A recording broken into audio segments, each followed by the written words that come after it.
Hi, my name is Casey, and I just wanted to share a little story of my journey in India summer. So, on my 20th birthday, I rode in a car for 8 hours, maybe more than 8+ hours, with one other American woman and then two Indian men. And we traveled from the capital of the state of Orissa in India. We traveled to an area called Kandhamal, and Kandhamal is known for persecution, having like heavy persecution of Christians.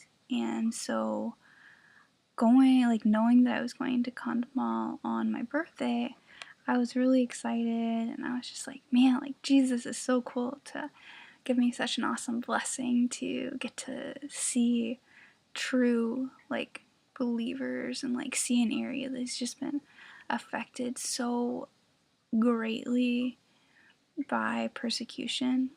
So I was super excited that the Lord was giving me the chance to like meet these people on my 20th birthday. I just thought it would be really cool, such a blessing.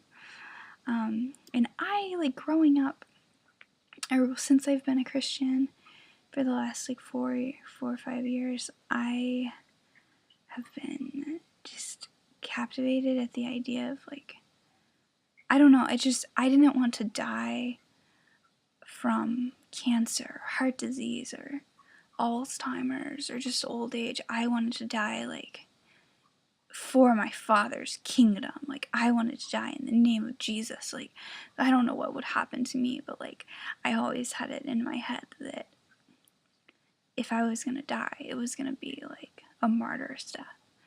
And so then my 20th birthday, it's like I'm going to this persecuted village and I'm gonna get to like experience it firsthand. Not that like I'm gonna get attacked, but just like get to experience life with people who have like who know persecution and who know martyrdom.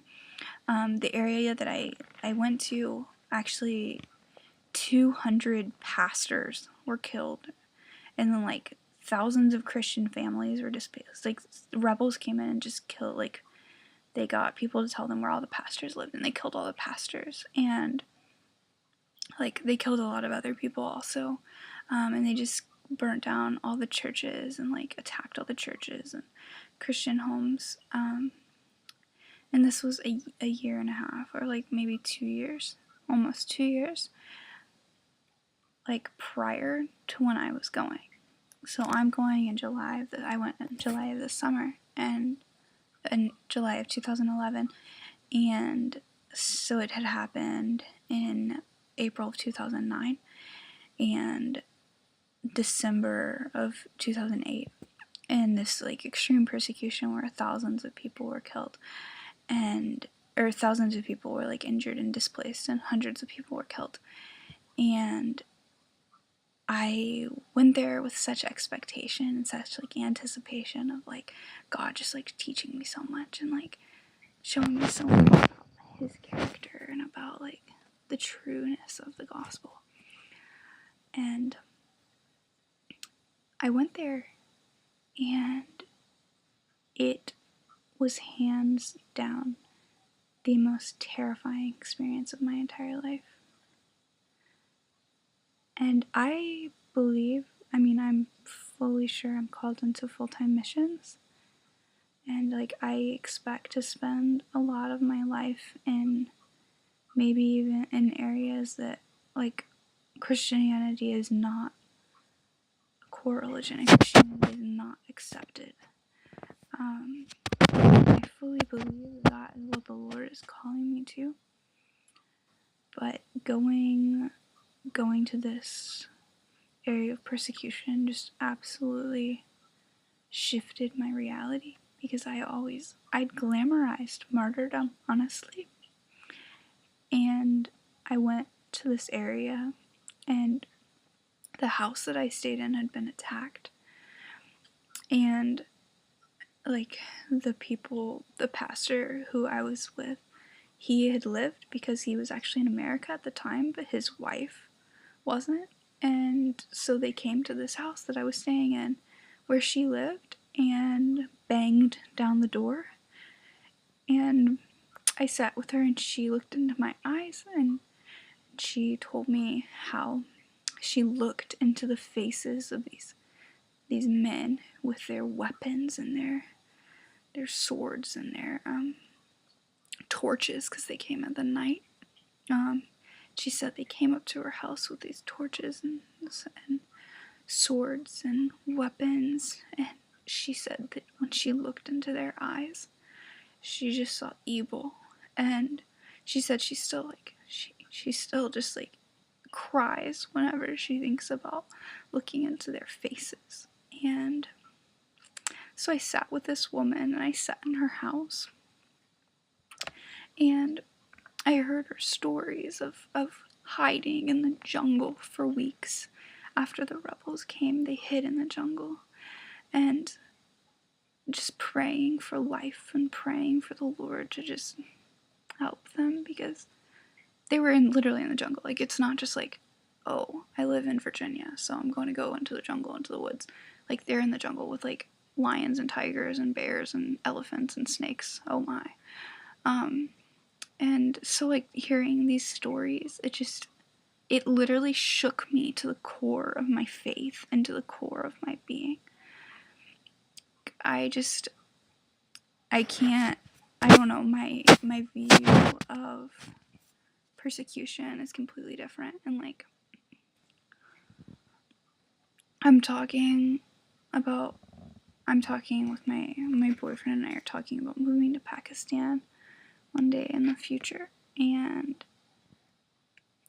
it terrifies me, but at the same time, I know I'm called to it, and I know I'm called to live a radical faith and a radical existence, because staying in that village in India, in Kandama, I would lay in my bed at night and bawl my eyes out because I was so scared.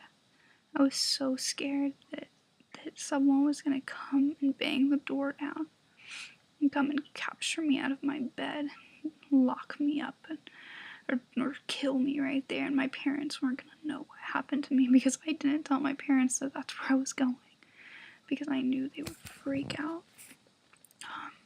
But guys, it seriously changed who I am. But I say that, and here I sit in my house,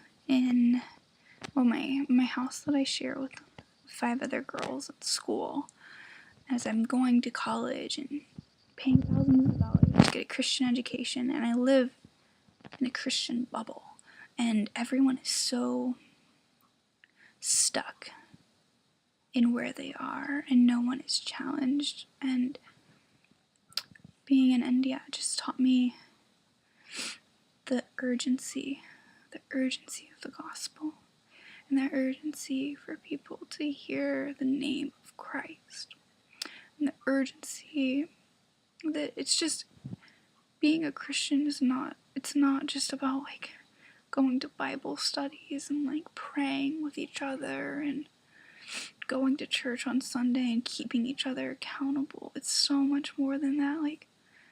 The gospel is freedom, and the gospel is hope, and the gospel is restoration, and the gospel is peace, and the gospel is love, and the gospel is joy, and the gospel is hardship, and the gospel is beautiful, and the gospel is scary, and the gospel is just absolutely worth it.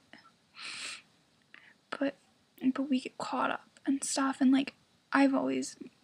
I went through a phase where I was really frustrated at people who get frustrated at Christians for being mediocre, leading mediocre lives. But now, I just was talking to my boyfriend tonight, and the Lord just broke my heart and just shaped my heart by all the things that happened when I was in India this summer. And so I just wanted to share and just encourage you guys to remember that it's not about us.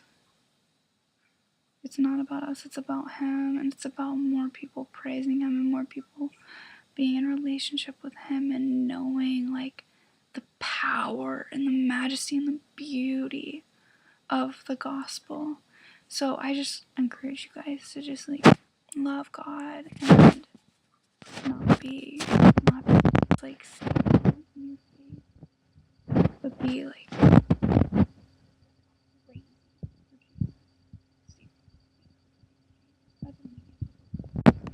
like I'm sure I'm going to. But it does mean that the gospel is just worth a lot more than you may think. And so I just want to encourage you guys and, like, just remind you that the gospel is worth it. It's worth it all. And just pick up your cross every day and carry it because it's worth it. So I love you guys. Thank you for listening. If you listen to all 11 minutes of this, love you guys.